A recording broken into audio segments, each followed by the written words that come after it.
2023, année électorale. C'est peut-être le moment pour ceux qui avaient reçu mandat du peuple de rendre compte sur les réalisations, ce qu'ils ont fait, parce qu'ils viendront encore pour solliciter les voix de ces peuples, les peuples qui attendent beaucoup de ces élus. Nous allons faire focus sur la province dit Lualaba. Est-ce que Tshisekedi peut compter notamment sur la gouverneure Masuka pour sa réélection? Avec nous sur ce plateau pour en parler, Josué Moyomba, coordonnateur de la cellule de communication du gouvernorat là-bas. Bonjour et bienvenue. Merci, monsieur le journaliste. Vous êtes à Kinshasa des Passages, certainement en mission avec la gouverneure Masuka. Aujourd'hui, beaucoup s'élèvent pour dire que Masuka ne fait rien. Masuka n'est pas, comme on l'a toujours chanté, la bonne élève de Tshisekedi. Est-ce que c'est l'impression que vous avez, vous qui êtes là-bas, qui êtes aux côtés de celle que vous appelez souvent la fille aînée de l'Union sacrée, au là-bas, est-ce que Masuka travaille? Masuka travaille. Avant de répondre à votre question, je tiens à vous remercier parce que chaque fois, vous n'hésitez pas à nous associer au débat démocratique dans notre pays, la République démocratique du Congo, le débat qui est dominé par les élections à venir dans quelques mois, à la fin de cette année, au mois de décembre. Nous allons participer à un autre cycle électoral dans ce pays, le pays de Lumumba, le pays de M. Laurent Désiré Kabila, de Félix Tshisekedi Tshilombo. Donc, je peux, maintenant, s'il faut répondre à votre question, vous avez dit qu'il y a des voix qui s'élèvent, pour dire que Masuka ne travaille pas. Je crois plus d'une fois, vous m'avez, il y a de cela, si je ne me trompe pas, 4 mois, j'étais sur votre plateau. Vous étiez en train de vous inquiéter par rapport aux différents travaux lancés.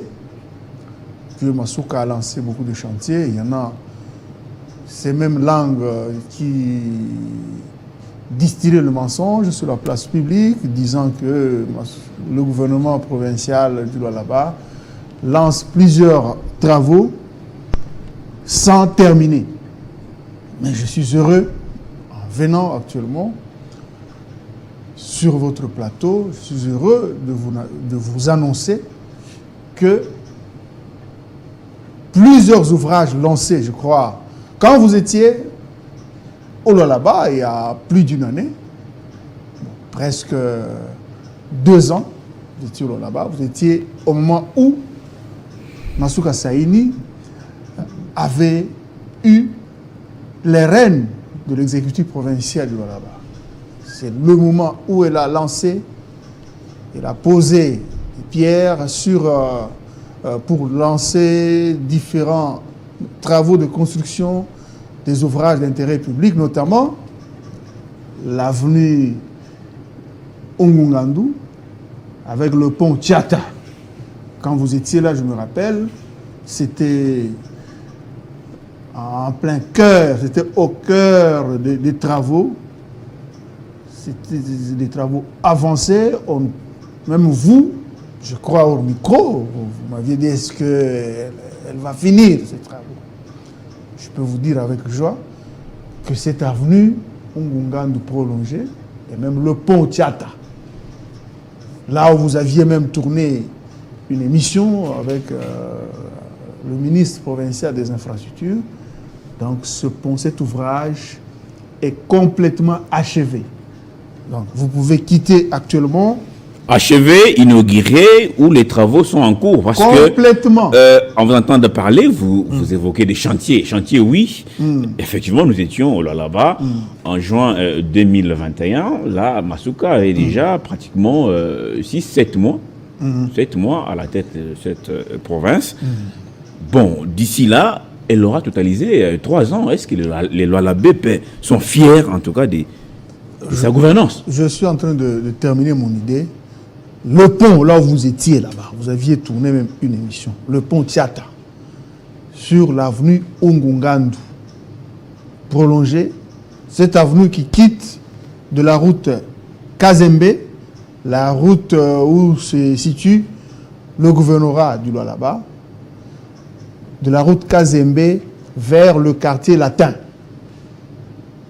Parce que pour accéder, par exemple, au gouvernorat, si vous quittez le centre-ville, souvent, il faut passer par le rond-point Mwangechi. Mais actuellement, vous pouvez quitter la route Kazembe, passer devant le gouvernorat.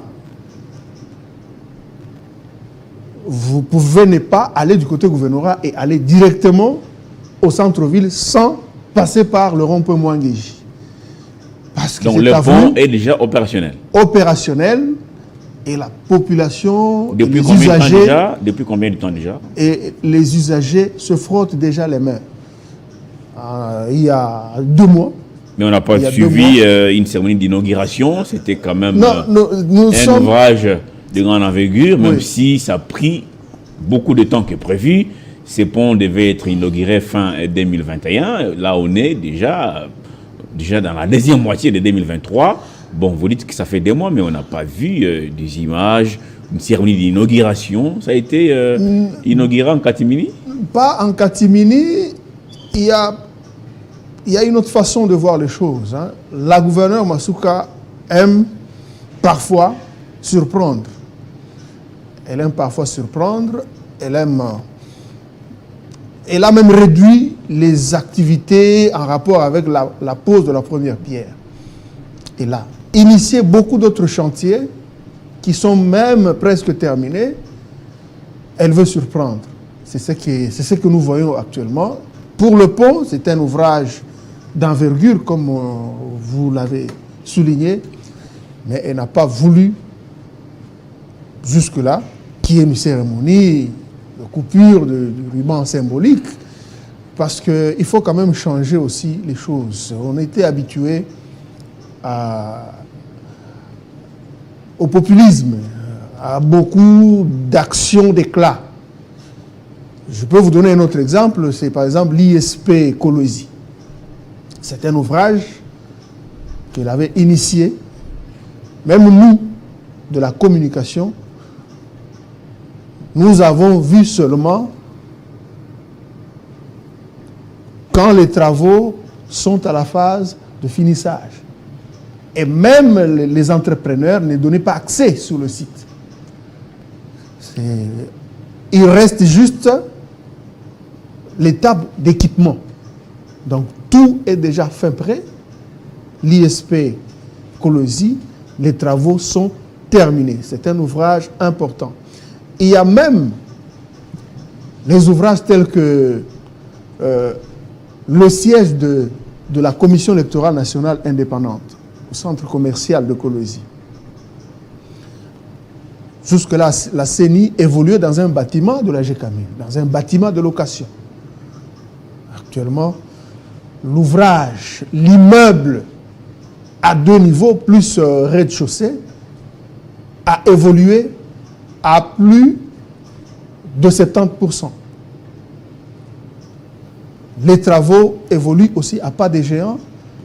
Vous me verrez encore ici pour vous annoncer que l'ouvrage est terminé.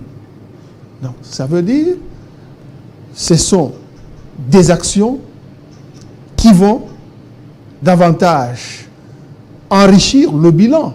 Parce que vous avez parlé du bilan du chef de l'État, Félix Antoine Tshisekedi. Il a besoin d'un bilan pour pouvoir avoir des arguments lors de la campagne électorale à la fin de cette année. Le chef de l'État était sollicité un nouveau suffrage auprès de la population congolaise. Le président Tshisekedi était à Kolosi, chef-lieu du Lualaba. Il avait émis un regret de voir que cette province est très riche en sous-sol, n'est-ce pas? C'est une province pilote. C'est même un poumon économique, s'il faut le dire ainsi, de la RDC. Tshisekedi a remarqué que ce sont les étrangers qui viennent s'enrichir, alors que les Lualabais sont de plus en plus pauvres. Il avait émis le devoir d'ici la fin de son quinquennat, n'est-ce pas, quelques jeunes Lualabé ou des Lualabé millionnaires. Est-ce que Masuka, comme gouverneur des provinces, actuellement, a facilité cette tâche au président Tshisekedi en créant des jeunes Lualabé millionnaires? Bon, c'est la question qui préoccupe la gouverneure à chaque instant. Je vous ai parlé... Préoccupé, oui, mais là, c'est déjà la fin. C'est déjà... On oui. est à 5 mois des élections. Est-ce qu'on va tenir ces discours pendant la campagne pour dire que cette question nous préoccupe alors qu'on a eu suffisamment du temps pour passer à l'acte? Il y a plusieurs ouvrages, je vous ai parlé de plusieurs ouvrages dans la province du Lualaba, notamment les routes à caractère touristique. Il y a par exemple la route Ouansela, la route Katebi, et même l'ouvrage que je viens d'évoquer, là, le pont Tchata et même l'avenue, toute l'avenue Ngungande prolongée. C'est un coin qui était en proie à plusieurs têtes d'érosion actuellement, grâce aux travaux menés. Il n'y a pas seulement cette avenue Ngungande, il y a aussi les routes secondaires, les routes le long, les avenues le long de cette... oui, ça on a compris. De cet axe principal. Si je peux terminer l'idée, oui, c'est parmi les exemples qui favorisent, qui montrent que le gouvernement Masuka favorise les entrepreneurs locaux, le Congolais qui a travaillé les ouvrages que je viens de citer,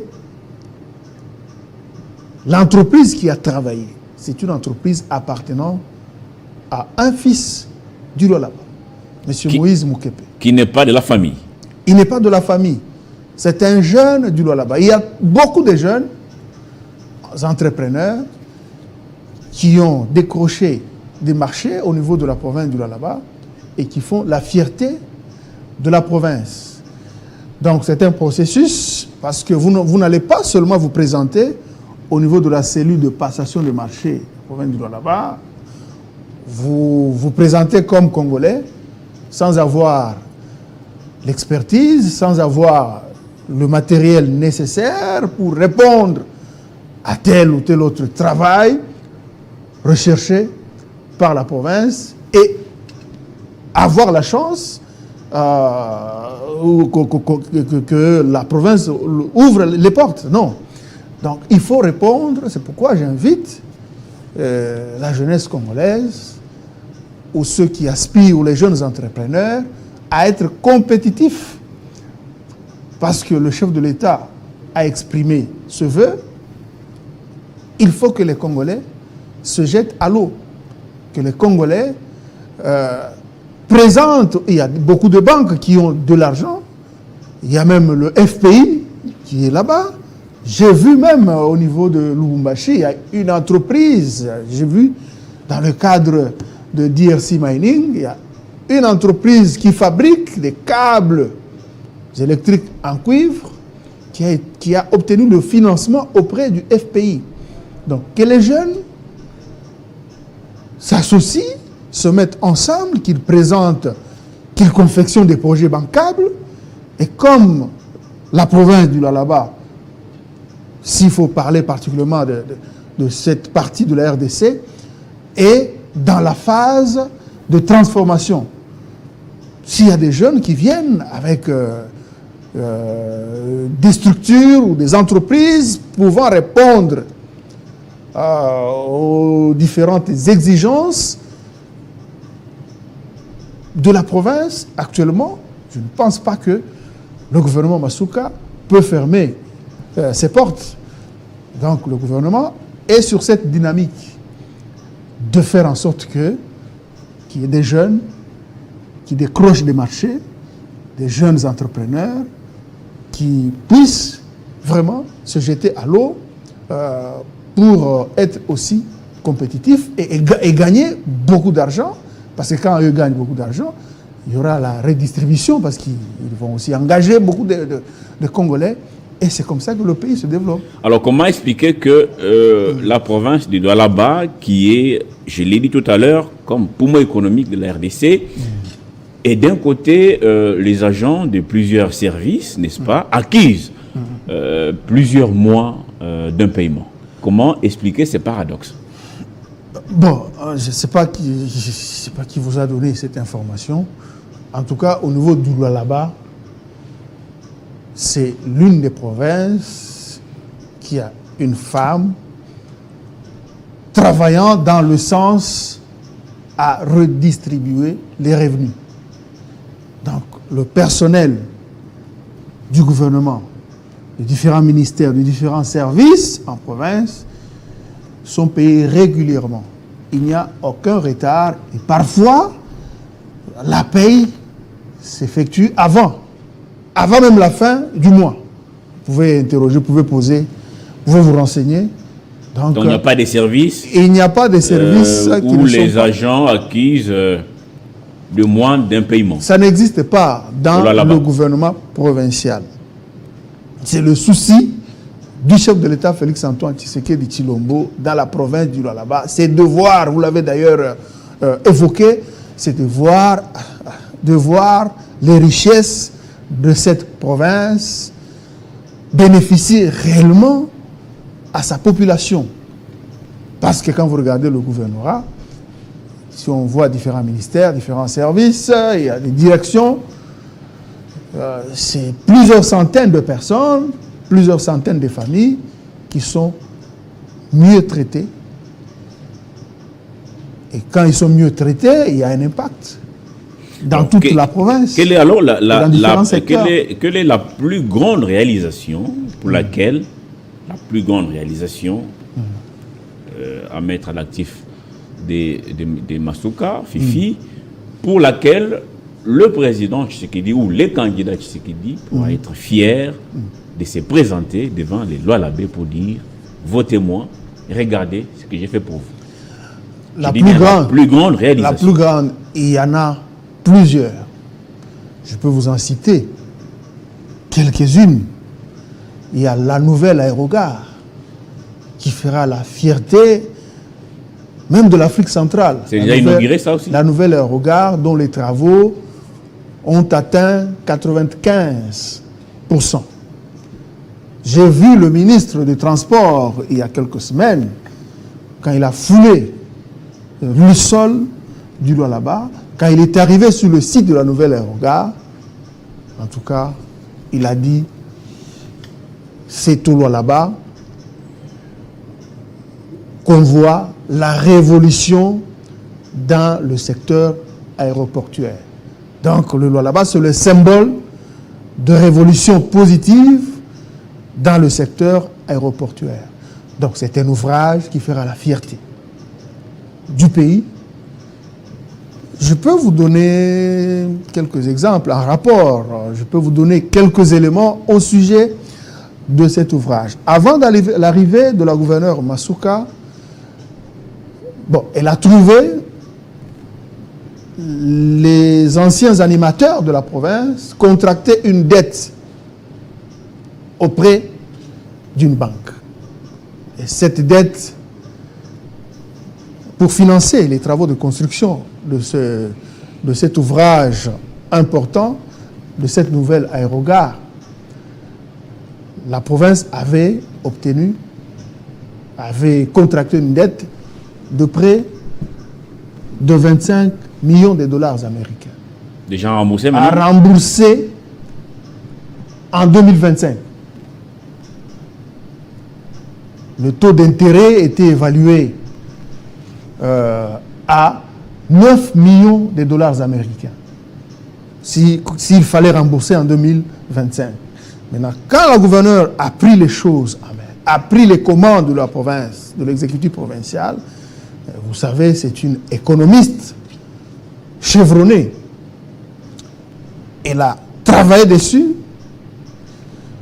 elle a réduit le taux d'intérêt au lieu que la province rembourse cet argent en 2025, la province a remboursé cet argent en 2022. Donc, toute la dette Mais il y a aussi a été payée. Là-dessus, il y a eu beaucoup de polémiques par rapport à cette manière de rembourser l'argent. Il y a eu renégociation du taux d'intérêt. Voilà. Apparemment, dans tout ça, il y a eu beaucoup de rétrocommissions. Est-ce que Il n'y en a pas. est-ce que ces rumeurs ou ces affirmations des uns des autres, vous voulez les balayer? Avec la gestion actuelle, la gestion Tshisekedi, la gestion Masuka dans la province de Lualaba, ce mot n'existe pas. Donc, elle a permis à la province de gagner beaucoup d'argent, de gagner d'abord cet ouvrage, parce que s'il fallait rembourser, par exemple, en 2025, l'aérogare pouvait être inauguré et la province allait être ou rester sous le joug de cette dette et l'aérogare n'allait pas appartenir directement au pays. Quel est son coût final là-dessus? Pardon? Quel est son coût final, le coût de cet aérogare? Le coût actuellement, je vous ai dit que l'aérogare revient à 25 millions de dollars. Le coût. Donc le coût, selon les entrepreneurs, global 25 millions de dollars qu'il fallait, que la province avait obtenu auprès d'une banque. Mais elle s'est battue, elle a payé cette dette, elle a mobilisé les recettes et la province a eu cet argent en un temps record. Je crois en une année seulement, la gouverneure a réussi à mobiliser cet argent, ce qui a permis à la province de ne pas avoir le joug de payer 9 millions d'intérêts. La province a réussi à payer moins en une année et demie, presque. Et au moment où je vous parle, cet ouvrage, ce bijou, appartient totalement à la République démocratique du Congo. Il y a un autre ouvrage, l'échangeur routier de Kolwezi. Quand vous quittez, vous atterrissez au niveau de l'aéroport de Kolwezi, je crois tout le temps, quand vous arrivez à Kolwezi, vous regardez les infrastructures, vous avez honte, vous dites vraiment que est-ce que je suis dans la capitale mondiale du cobalt. Et actuellement, avec les travaux de construction de la nouvelle aérogare et même la piste qui est actuellement de 2500 mètres va être allongée. Les travaux où le gouvernement provincial va ajouter 500 mètres, cette piste aura 3000 mètres et même l'entrée, quand vous regardez les travaux de construction de l'échangeur routier,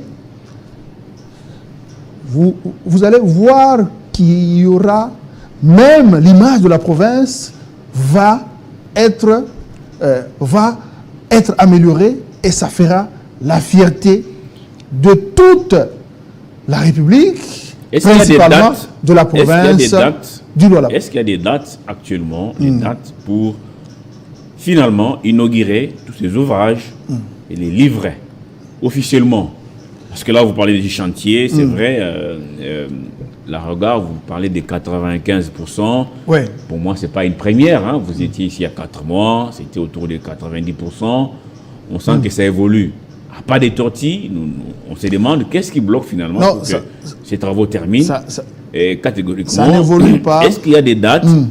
Parce que là, je vous dis qu'il nous reste à peu près, la campagne, ce n'est plus pour longtemps, c'est pratiquement dans 4 mois. Est-ce que dans 120 jours, Fifi Masuka et son gouvernement vont s'activer pour tout finaliser? Ou ça sera des chantiers laissés pour ceux qui viendront après vous parce qu'il n'y a pas d'assurance que vous serez toujours là? Bon, les travaux, vous dites que les travaux évoluent à pas de tortue. Non. Les travaux évoluent selon le timing fixé, selon le cahier des charges signé entre la partie gouvernement provincial et les différents entrepreneurs.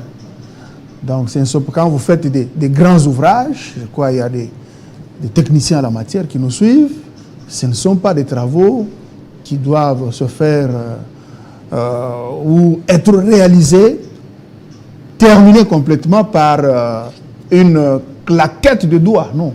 Ce sont des travaux qui doivent respecter le timing. Je vous ai parlé de l'échangeur, qui sera une première de toute la RDC. Et là, c'est pourquoi on s'est vous entrez. Attendez. Non, nous devons fixer ces cultures. Je ne peux pas. Attendez. C'est déjà quel pourcentage actuellement? À l'entrée de l'aéroport national de Kolwezi, les travaux de l'échangeur ont déjà dépassé 50%. Vous voyez? Donc ça ne sera pas cette année? Ça évolue. Ça ne sera pas les travaux se déroulent de jour comme de nuit. Et quand vous entrez, vous atterrissez à l'aéroport de Kolwezi, vous allez vous rendre compte que l'image, le processus de changement d'image, quand vous regardez même les avenues de l'entrée de l'aéroport qui subissent,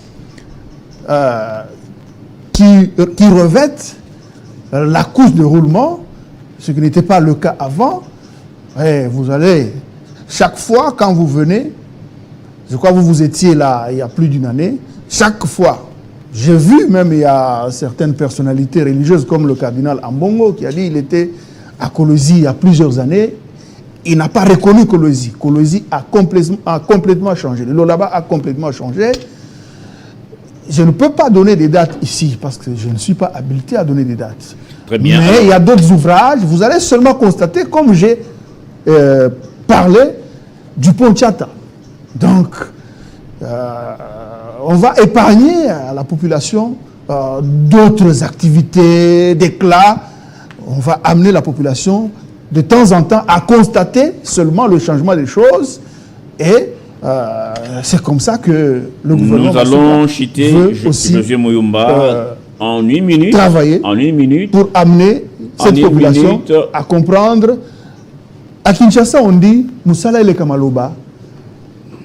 Moussala eleka maloba.